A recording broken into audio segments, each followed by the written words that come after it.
Welcome back, Tim. We're here with Dan today. We're going to talk about option strategies, credit spreads. We're going to look at some options data. So welcome, Dan. Thank you for being here.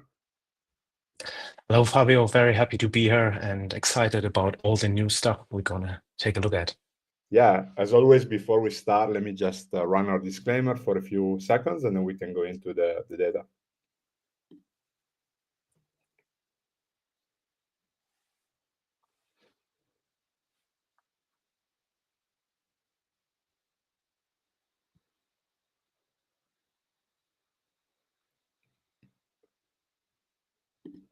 All right. So as we said at the beginning of the week, we have some new exciting tools, a new dashboard.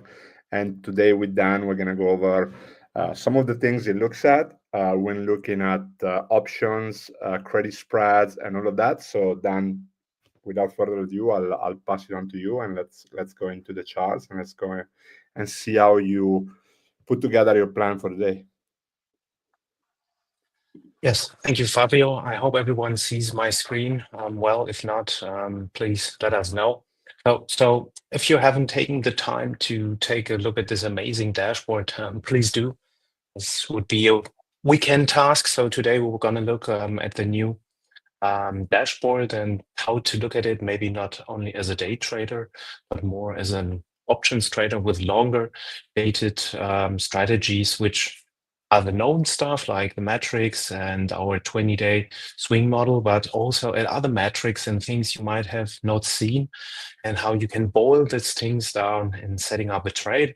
And as a little bonus, we will revisit earnings trade I did. I will post the results, and it's a calendar spread, and we haven't talked about calendars today until today here. So this is something we can start diving in, because calendars, like verticals, are like the basis where you can mix and match and create the best trade ideas. But here at MenthorQ, we are all about data and not giving you a certain trade, just ideas. So we want you to learn, to do your own research, to do your own due diligence, and in the end, be able to set up your own trades, because you're an individual trader. And that's why MenthorQ has created this amazing dashboard. So you're surprised today that the market is dipping once again due to some news and other stuff. Basically, yeah. Maybe yesterday you were surprised if you had looked at the dashboard that the market went up. Okay, these are the metrics, and there are some bigger things that scale, like big value investors. They shift out, but they don't shift that big out in a way that the market would really dip 5% and more a day. So at some point it will revive. But how could you have prepared for yourself if you are in trades, not only in the SPX day trades, but in other trades, 7-day trades, 21-day trades, 45-day trades? The first thing is you open the dashboard and you take a look here at these very first numbers, and they just give you, and that's why I think MenthorQ team has made an extraordinary good. They worked really hard on it, and it's a very great result.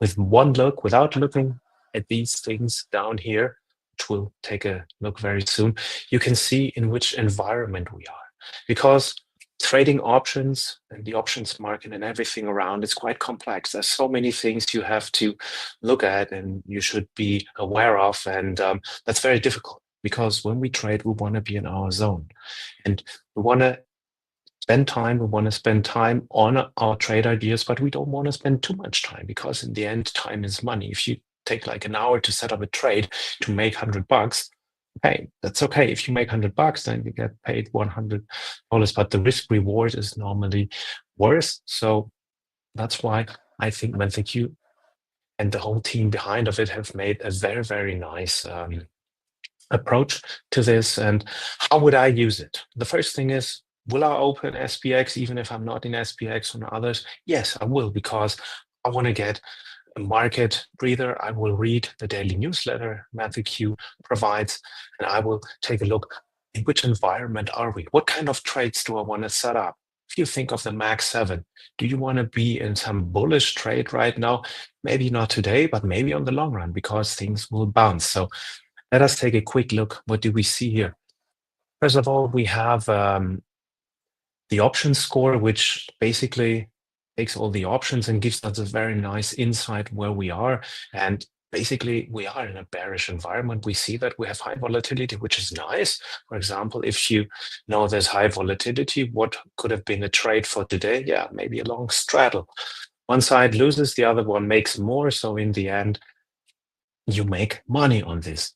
The momentum is very low, which means that we don't have an upside running momentum. You can see this at the other aspects lower at the other data. We will take a very fast look at them too. So our daily expected move is 1%. So right now, I think we're dipping 150. So maybe expect some bounce back. But as you know, reverse trading, day trading is not that easy. You should be experienced. You should know how the levels work. MenthorQ has done an extraordinary job there. If you have tried it out, put the new indicator there and the levels appear like magic there without you having to put anything there, and they auto update. So if you want to go day trade, this is nice. But we said we're going to talk about options. So how do I use this? I use this to set up trades, longer dated trades, to maybe do a day trade. So if I have a live level and I see the put support coming in, and we was probably going to bounce from there, that's wonderful. If we go below the put support, yeah, I'm going to switch bearish. So this is something which can really help you do it. So if you have a longer trade, I have a trade on oil, which I could have closed on the 21 days, but I'm seeing some bigger things here at plan, a short strangle. So looking at the MenthorQ data, I see that it shifts, but I also see on the long run that we're going to bounce. So most probably going to collect the whole premium. And this is where the data helps. So if we go a bit further down, you have the 4 other metrics which we saw here.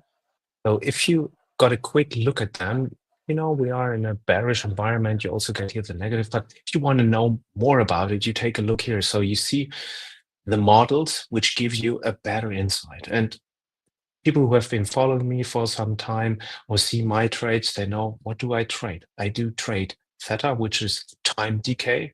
So if you set up a trade where you get a credit, and you look in your options broker, you will see if everything is set up right, you will see a negative number, which means there's a theta decay. Every day, the credit you have received grows because the trade in the end comes closer to you, because every day as time passes and you are not in the money with your trade, this means you make money. Another thing I love to trade is volatility, which is even harder because volatility is something which is not easy to grasp, because we have implied volatility. Normally, if we talk about implied volatility, we talk about implied volatility of 1 year. We have shorter volatility terms. And what I like to do is to sell premium if we are in a high volatility environment like we are now. But I would be blind if I would just sell volatility because it's high, because this means something is off and a lot of things are at stake. So you just can't go and sell volatility. That's why I try to combine time and volatility. And I will go on the other side. If I see volatility is very low and I might see some upward move coming, I might go on one side, maybe a bullish side, and I'm going to buy a debit. Why is that? Because if prices for options will increase, this will help me. Yes, time works against me, but in the end, this is the balance you have to find. You have a credit spread, then you have time. And if you sell in a high volatility environment, you have volatility normally on your side if you know there is a peak and backwardation is coming, which means volatility goes down. On the other side, if you go on a buy a naked call or a naked put because you see a direction, or better, you do a debit spread, you have a bias, then yes, you have time working against you. But if you know that volatility is going to rise historically, normally, where there's an event coming, it is going to rise and we're going to stay in some range. This means this is a good thing when you want to have volatility and the rise on your side, because prices of the options will rise, and they will make a decay of every day. This is a very simple concept, but it's hard to grasp. So here MenthorQ helps you very well to tell you where are we, which kind of volatility regime are we. For example, if we take this year, I would have sold volatility after in the middle of December. Very simple. And when would I have bought volatility? Yes, here I would have bought volatility in the mid of February. Very simple concept, very powerful concept. This is something as an option trader you need to really put into your mind. You should never forget about these terms. And MenthorQ makes it so much easier just with one look to see where are we here. Seasonality, yes, you can say this is hocus pocus. This doesn't count. No, this does count because we have market cycles and other stuff. Yes, maybe we have a bit more disruptive times right now. A lot of things are happening in the world, but still, seasonality plays a big role. So I've been trading seasonality for a long time. I take it into account next to the expected move. So MenthorQ again makes it easy for you to take a look at the trade you want to take and think, is the time on my side? So the good thing is this is made very simple for you. So you can decide, is this a right time maybe to have a bias or maybe to go on a non-directional trade? So there are the other aspects and metrics we have seen. The options metrics was very nice in green a couple of weeks back. It's now deep red, but as we know, there are marked circles, and in the end, it will turn green again. So as option traders, if you buy shares or ETFs and everything, you are long as an option trader. And if you just don't buy calls or sell covered calls, then do more complex things. This means you are basically on both sides. You can be on both sides, either with a non-directional trade, or you can be on both sides selling deep dive down or rise up. This means if you look at this year again, if you were to do something with this today, for example, what would you do? You would, first of all, you would take a look, where are my levels? And what happened? The put support, did it hold today? After market open, it didn't hold. So do we get into panic? No, we can make use of it. If the put support is really breached, this means we should go lower, then yes, you can make a day trade there, but we are options traders here with a longer range. This is at least the part of this course we're trying to provide you. So if you said you want to have a longer trade, maybe 45 days out, you would go out and try to find something which is good for you. So let's take a look. We talked a lot about earnings, and earnings is something very nice. That's why we have some earnings coming up. I'm going to brush them very fast, and just to give you an insight on what to do. We have Broadcom tonight, and we have Costco, and these are very nice trades you can set up. And as we said, the most easy thing is this looks a bit better than the SPX. We are in a positive gamma environment, which makes trading a bit easier. The options market is neutral. Oh, so surprise, we had earnings. So what would they do? Volatility is high. Yes, this is expected. There's nothing to do with market drop. It has to do that we're going to have earnings. So volatility is high naturally because the prices, like I explained, inflated. Why? Because no one knows what happens. Yes, we have statistics about average moves and other stuff, but we don't know what Broadcom will tell us. If you're an insider, you might know. If you're not, you don't. So momentum is low, yes. I talked to some very experienced traders who try to position themselves, and still, this doesn't say anything. And we have had very great results by doing something very, very simple. First thing is we pick up our swing model, which we know from before, but this is easier. And yes, we see we had a really deep dive here, and we broke a bit the lower band, and we are a bit lower band, but this is history. And if you would like to set up a trade tonight and say, I feel comfortable, then again, a trade would be around the lower band. What you can take into consideration is if Broadcom dips today another 2%, then lower your break even 2% down. Or if it goes up, go a bit higher, because this is what the model most probably would show you the other day. This would be the easiest trade. We have shown this a couple of times here. You can do this, and statistically they work out very nicely. These are very easy and super nice. So I'm going to switch to the channel to see if there are any comments. So we don't have any comments here. And Fabio, so I would just go on, or is there something you would like me to show you? I just see someone is writing something. So if you have a specific question, let me know. Otherwise, we will take a look at the video, and other trades we could just take out from this dashboard, giving us some insight. Please let us know. And then, Dan, maybe what we can do, we can spend some time talking about what calendar spreads are, maybe for those Yes. who are not familiar. Yes, we're gonna definitely do that. Maybe the easiest thing would be, yeah, we can do this, and then we can go back to the dashboard and show what it is. So these are here some calendar earnings I posted. So today, I closed it for much more, Prager. And how did I come to the idea of selling that? Yesterday, Kroger was deep, had a deep dive. It fell 1% or more before the earnings. But what did I do? The first thing is, what I did is, how did I set up my trade? I did a couple of trades on that. I posted one just for today.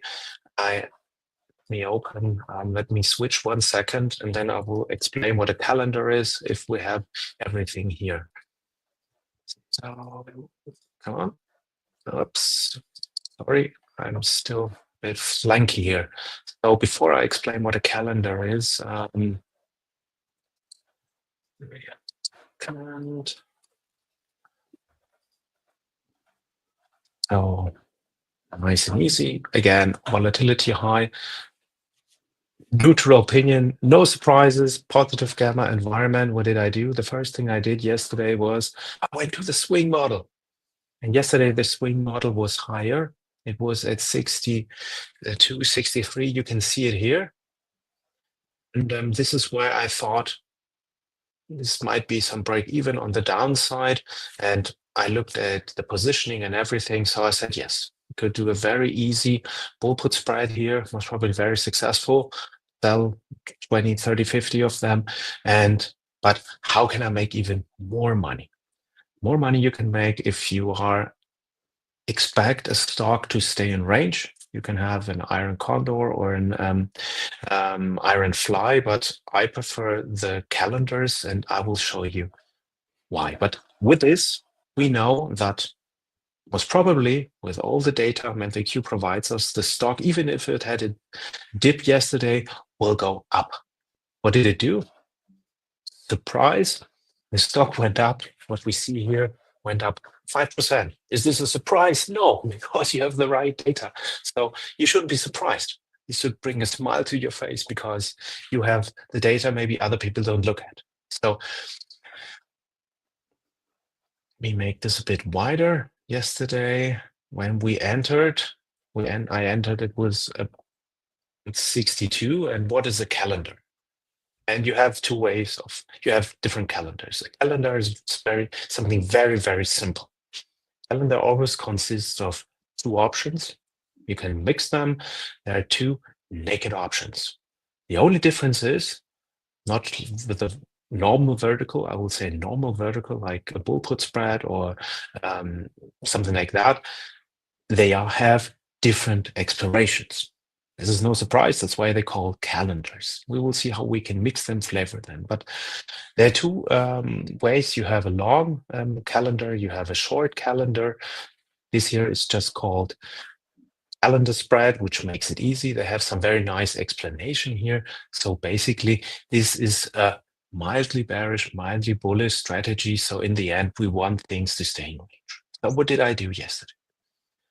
I picked this out on some data I had where I knew that Burger was a good candidate of staying in the last 2 years below the implied move. What is the implied move? The implied move is very simple. If you take the straddle at a certain day, which means you take 2 at the money options, like these 2 here, and you go on the long side, both of them, this gives you roughly what the market expects the stock will move in a certain time period, which is normally you look at the weekly expected move. So the applied move, at least for today, was roughly a bit more than 5%, 6%, something like that. So I knew the stock normally tends to stay in the range of 5%. What did it do?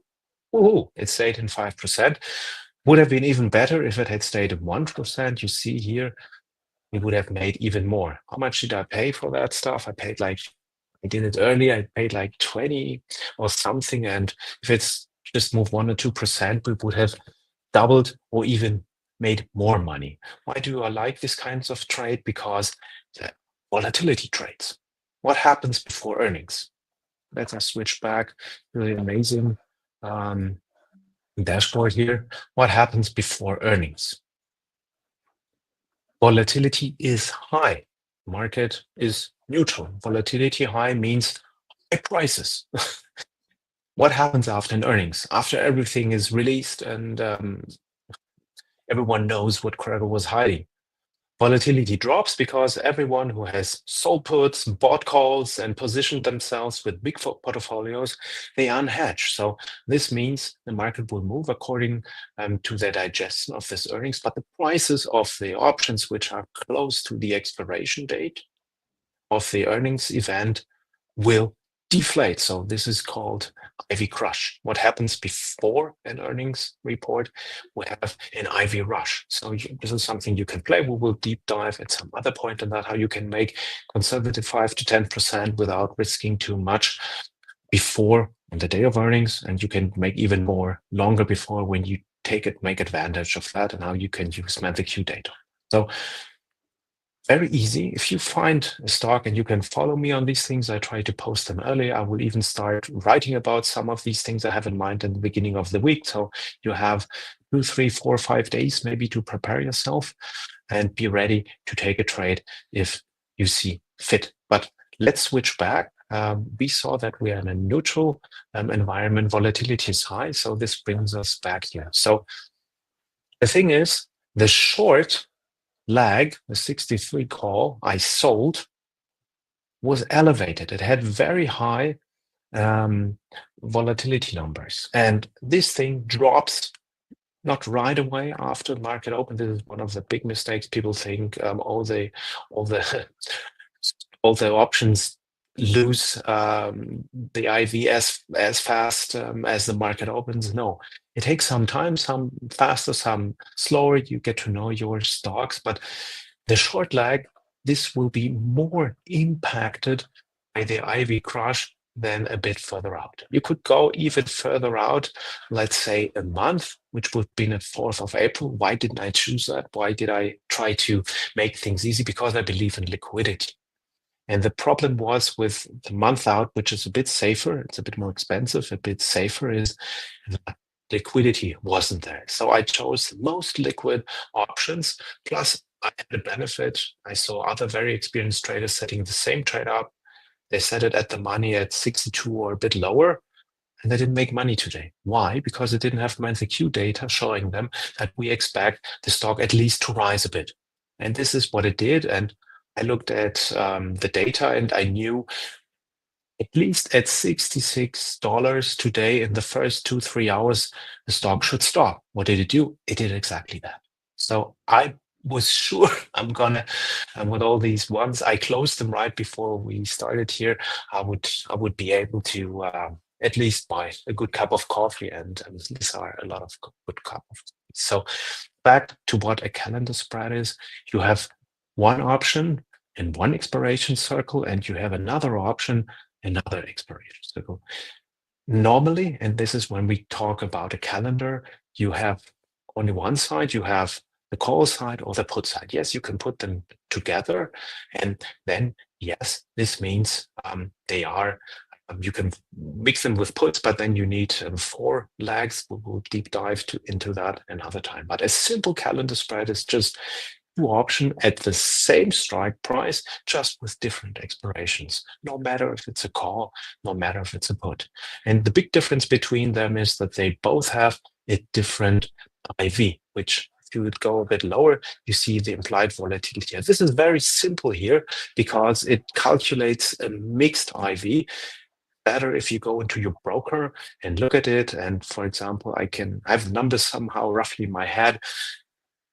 The expiration for this Friday had an IV of roughly 110, 120, and the 21st had like half of it. So this is something you can remember, and you know it's a good trade.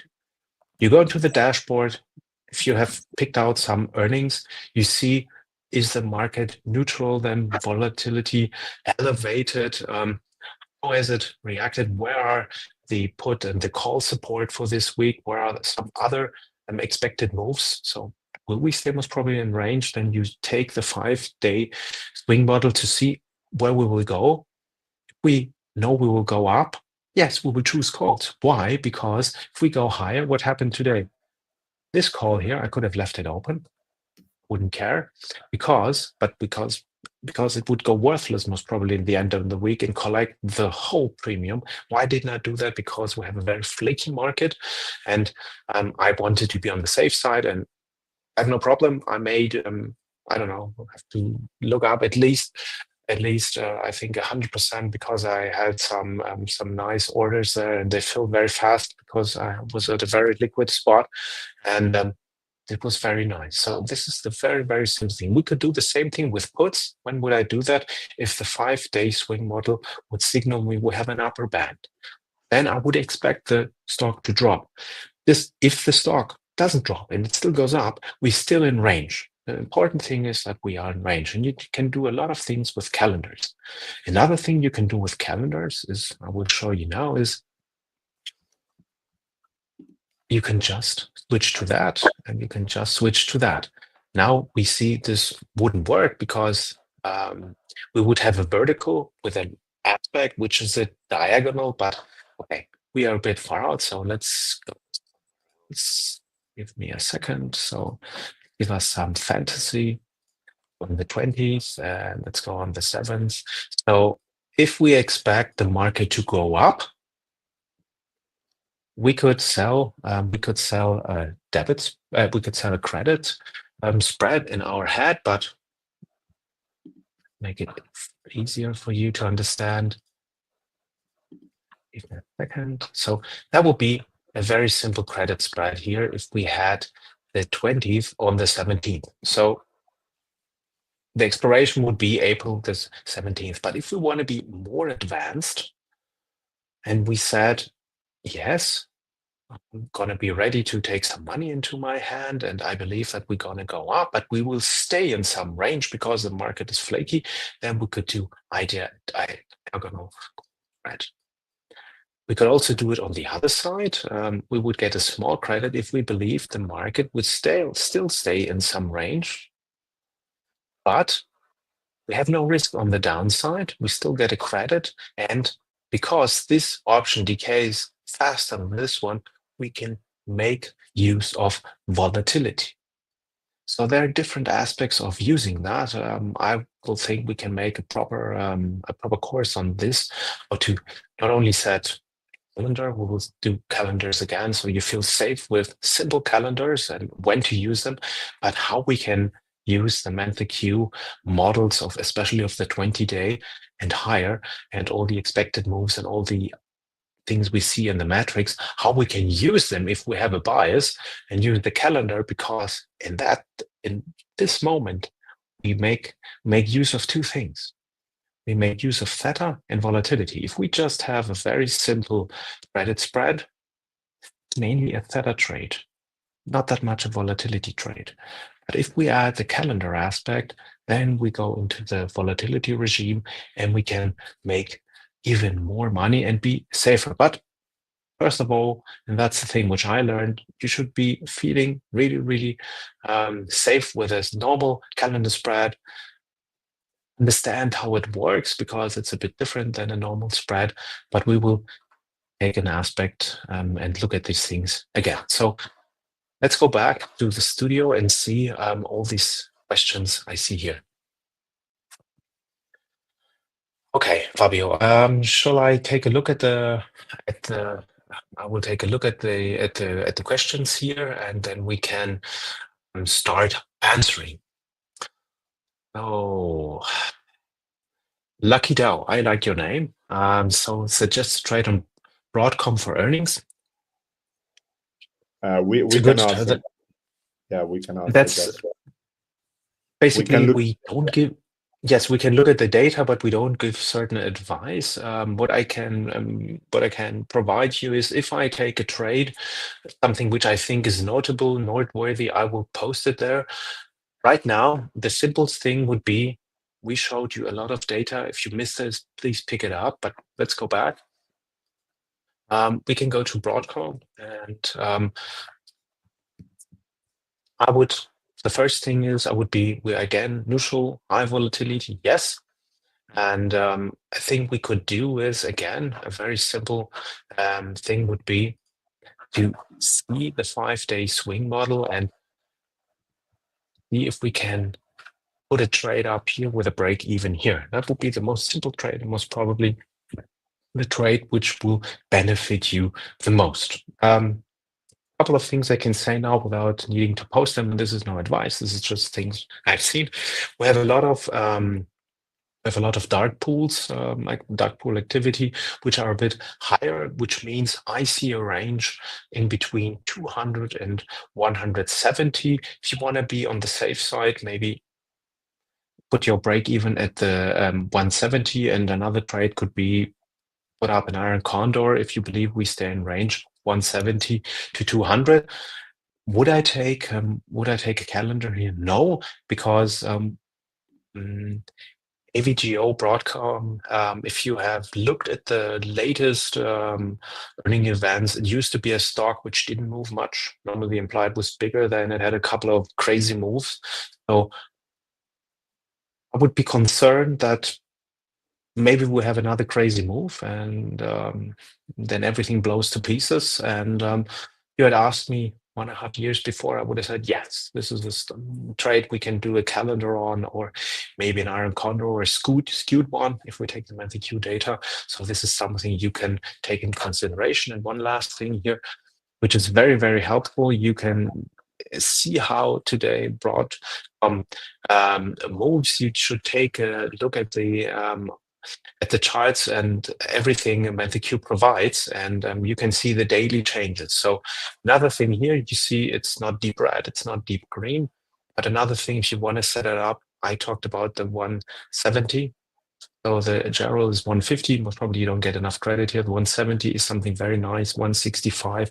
And on the upper side, the 205 or the 225, somewhere there if you want to have a wide range. But you should always remember, we talked about this a lot of times, risk free to make one, in the worst case 5. I try to risk 1 to 3. With calendars, it's easier. You risk far more. You risk more. Let's say $20 maybe to make 40 or 60, which is very nice. It's a very nice trade, but you need to be able to handle calendars right. And I will talk about calendars in the next few weeks, so you guys feel safer, and I will provide you with where to look at MenthorQ data to filter out the earnings which matter, because earnings season is practically over. So it's a good time for us to take this in between time to prepare you, to give you more tools to be able to decide the very simple and effective 5-day swing model, have other ideas how you can scale your trading by using MenthorQ data. I think this is in line, Fabio. This is something we can do here. Yeah. Okay. Maybe like Dan, do you use the skew chart at all? Yes, for yes, yes. Thank you, Fabio, for reminding me. I was hooking up myself now on all these questions here, which we should answer. I definitely use the Skew chart, and I even wrote a Python script and prepared something in my Chat GPTs with certain specific question I've been working on with some friends and one acquaintance, former market maker, which gives me great insights. So he pointed me to which questions to ask and use the AI knowledge to read Skew. Because let's go down. Let's first take a look at the Skew. So this is a very good question. So if we were in an exam now, Fabio, which we are not, luckily, I put people just to law exams and ask them legal questions. Something I do my daily other life. But this is very nice here. You see a put bias, and this basically reflects how the price has come down. But how does this Q help us and give us an insight? The market is very neutral right now, which is good. Because maybe I know there were some monster moves, but most probably we won't have one. I might be very wrong. That's why I'm very reluctant in giving you any advice. I will look at the data later. But the data and everything I see, especially this Q here, I see is that the market is hesitant to take a side, so most probably. And what they have done here, the put bias has come down. So we are perfectly here in the middle, which shows us this is a trade where we can be comfortable to go to one side or the other, but not with extremes, which we can harvest by basically putting up some iron condors, or maybe if we advance some calendars. But Fabio, if you want to look at this Q, we can also look at some other non-earning trades, and then I would go on and try to answer some questions. So let's take everyone's favorite stock, NVIDIA. Anything, I never owned that one. My father did a lot of that stuff. So what do we see here? The same thing which happened in the broader market, and NVIDIA is somehow the market. We see a put bias, but what do we see here? The put bias is going down. So what does this tell me? This tells me that I should look further at the data and prepare myself, even if we might have some difficulties in the next couple of days. And on the long run, especially the SPX data and other stuff points to, at some point, not a relief rally, but we won't, most probably, if nothing really bad happens, which we don't expect, something like Black Swan event or something out of it, or most probably the big players are preparing themselves for quantitative easing and other stuff, and they're buying up NVIDIA shares. So it will be a good time maybe to prepare yourself for some upside on the long run, maybe not now. So this gives me a very fast view. Where are we? What is my trade doing? So if I would be in a NVIDIA trade, let's say I had gotten in at some previous lows, and I saw that the put bias is diving. Yes, it can go up, but it's diving. Would most probably have looked at the data the 20-day model provides me. Give me a second to. There it is. And I would have started selling credit spreads down there, or setting up some skewed short strangle or iron condors there in order to harvest that. Most probably we're going to see some upside on NVIDIA. And it would be a good time, because the swing model helps me. If I'm not experienced, if I'm experienced, I can look at the Skew, and the Skew points me into the right direction.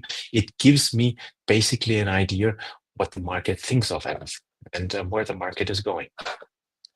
I don't know, Fabio, you have something to add here? Yeah, let me share also my screen, because Yes, also please. look at seasonality. So for those who have not saw our product release, we now release our Q score, which is what you see up here. But at the same time, every score has actually some historical data. So the volatility, seasonality option, and momentum score, they also have their own charts. So if you scroll down, and if we look at seasonality, for example, like take a look here at the peak when we had a 4 seasonality score, which coincided with the upward move on Nvidia, and then suddenly the seasonality score started going lower, and we saw basically kind of like the drop. Now we are at the lowest. We are seeing kind of like a rebound. So maybe monitor what could happen if the seasonality change. And the seasonality looks at the next 5 days. So the model is looking at historical 20 years of data to potentially predict the next 5 days. So take a look at how seasonality change over time. You can also go back in time if you wanted to see how seasonality was a few days ago. But yeah, I think using that in conjunction with what you explained, Dan, could be very interesting. Okay, yeah, that's very helpful. So let me switch back. So this is something which always helps me. I know seasonality is something you should take in consideration. I have said I will talk about something more advanced, which is a very simple strategy, a short strangle, but we will talk about that at some point. I do that a lot, but you should be advanced. You should know how to how to play with the risk, how to if things go sour, how to roll. But MenthorQ data helps you majorly, and this has elevated my short strangle things plus AI on the other hand. But this is for some other day. We will help you also manage these things, because I do believe if you choose the right stocks or right ETFs and you have a good bid ask liquidity and everything, and you know how to use this data, and then you can make money on both sides. A very experienced friend. Yeah. Maybe Dan, there's a good question from Drew. Yeah. Can you tell a rookie how to interpret Yes. volatility 30 days versus historical volatility? Yes. This is something I wanted to come back before we switched to that. I think, I don't know if everyone can see that now. Fabio is seeing it. I don't know if this looks good. It looks a bit flanking to me. Okay, the question from Drew was, a rookie, if we all start not as rookies, but as potential great traders? This is the first thing. Thank you for the question. So we have implied volatility 30-day and historical with having so this is very easy. Basically, historical volatility just takes volatility which has happened in the same time period over all the time, and it gives you, let's say, a roadmap where volatility is. And the volatility, the actual volatility, just shows the regime. Where are we? So this is, I think it's simpler to explain it on a stock. Like if we are here on NVIDIA, take this for example. You see the volatility score. It is a bit higher than normal, but it's somewhere close to the middle here, which is very nice. And if you go back, volatility is neutral. What does that mean? That our 30 days of historical volatility and the actual volatility, they're overlapping, they're very close, which means there's no benefit on selling credit or a benefit on buying a debit. So for what is this important? This is important for what kind of trades do you want to set up? You can look how they interact. That's one thing, or you can use another metric, which is, don't use IV rank straightforward. IV rank is great to get a first sight, but I would tell you maybe use either IV percentile if you have longer going trades. If you have short going trades, you can go to IV rank, and if you are above 50, which is very simple, and MenthorQ provides this very nicely here, and you can take a trade and which gives you a credit. If you are below that, you should go on a debit. This is just a very simple method. You don't want to use IV rank, IV percentile, and you really want to go to the 30 days HV and IV. Then if IV is above HV, this is something good, then you would sell credit because you expect volatility to drop to its historic values. Why is that?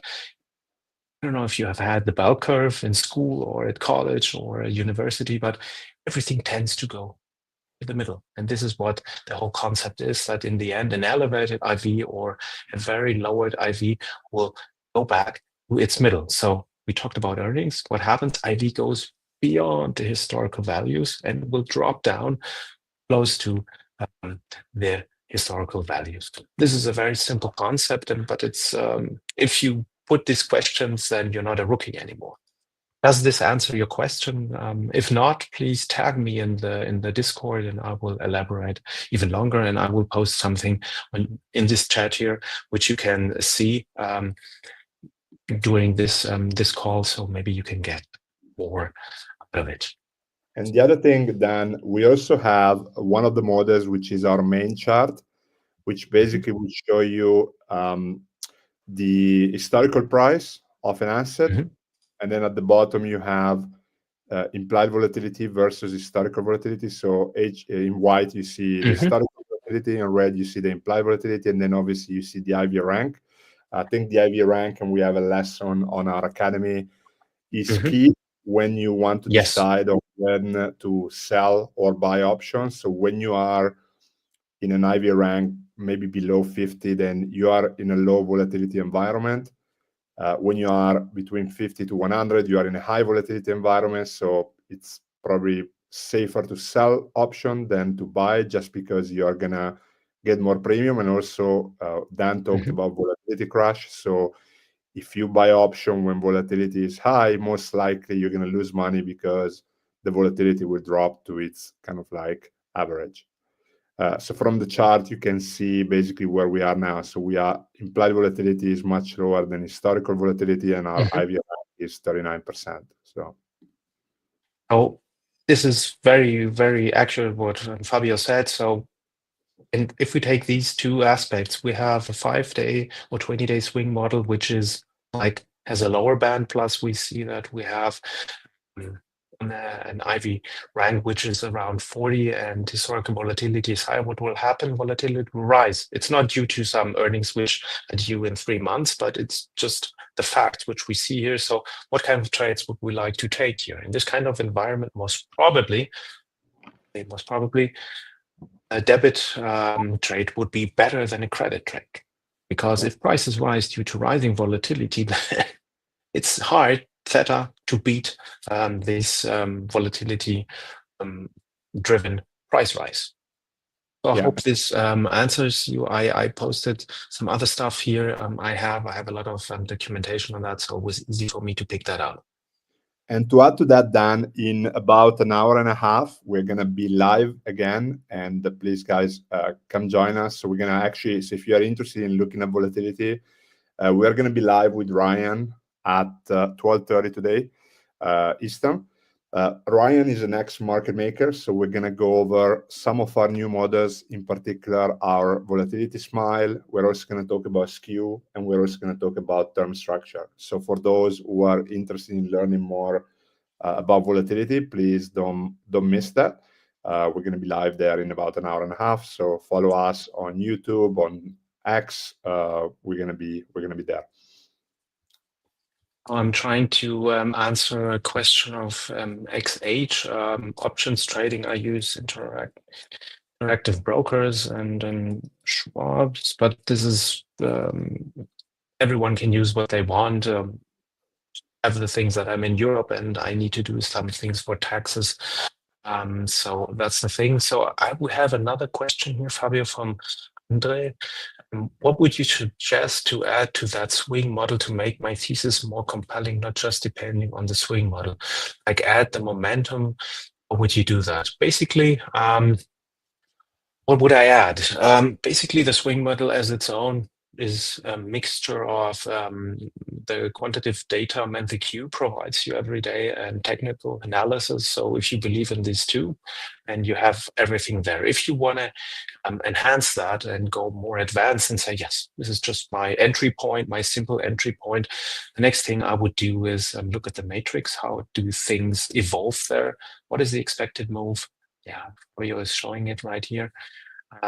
What is the expected move? Where are my levels, and not the levels only for the expiration you are looking at, but how do the levels change?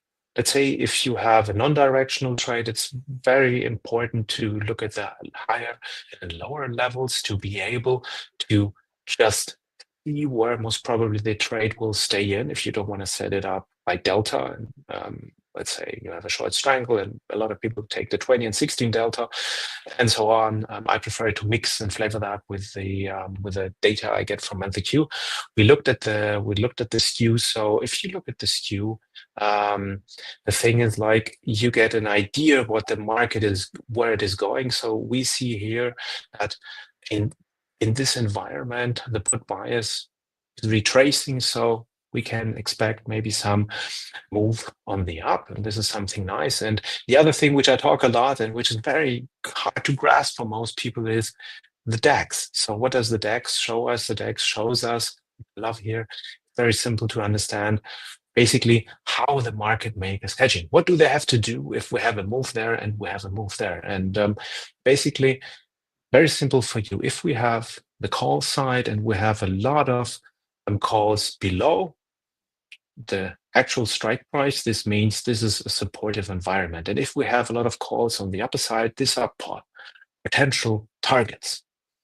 On the other side, if we have puts above the strike price, this means these are resistance. And or if we have puts below, this means that in the end, the problem is that the market makers might need to take it down.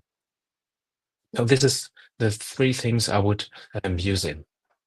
Yeah, and I think we have a few minutes left. So before we go, I just want to remind everyone that we are running our promo until March 16. So if you guys want to join us and access all the tools that Dan showed you, please come to our website. You will see all the information. You can also join our free newsletter and our free academy right here just by typing mentorq.com/free. And also we have a bonus for you guys. So for those who are joining this week, you'll be able to take part of our 2 live trading sessions next week. And if you missed one, we did a very nice live with Patrick yesterday. So just look at YouTube here and check it out. It's available under Trading with MentorQ. So yeah, just please take a look at that. We're going to be live trading next week, so you'll be able to take part. So thank you again, Dan. I don't know if you can still hear. Yeah, I can still hear you. I have someone said camera is not working, trying to fix that, but yeah, I can hear you. And yeah, I don't know what it is, technical stuff, but no worries. We did what we had to do. And yeah, great prices for basically a lot of stuff you get. And basically, just a reminder for you all, I just also started as a very simple options trader here with some experience and other background in quantitative data, but I got hooked on MenthorQ, and Fabio invited me to share my knowledge, and I promised I will do that. And in the next couple of weeks, if things calm down, we're gonna do more trades. You can just take as an idea. It's nothing like Paul and I. What we post is nothing you should strictly follow. This is just to give you ideas what we think is interesting. And on the other hand, we will focus on how you can use MenthorQ data for your tradings. We love our earnings, which is why do we do earnings? Maybe this is a last thing before we close here. And that's why you should stick to MenthorQ and use its data, because it's one of the few things retail traders still have an edge in earnings, because the big players, they need to hedge, they need to do other things. And earnings is just like something they can't really control. And that's the thing. That's why I still do earnings, and there's an edge. And with MenthorQ, you have a real edge. So thank you, Fabio. And we will be back very soon with more stuff. We'll be back next week. Thank you, Dan. Have a great day. Thank you very much. Yes, enjoy and good luck, everyone. And don't get afraid. Use the data, and happy and very successful trading. Bye. Bye-bye.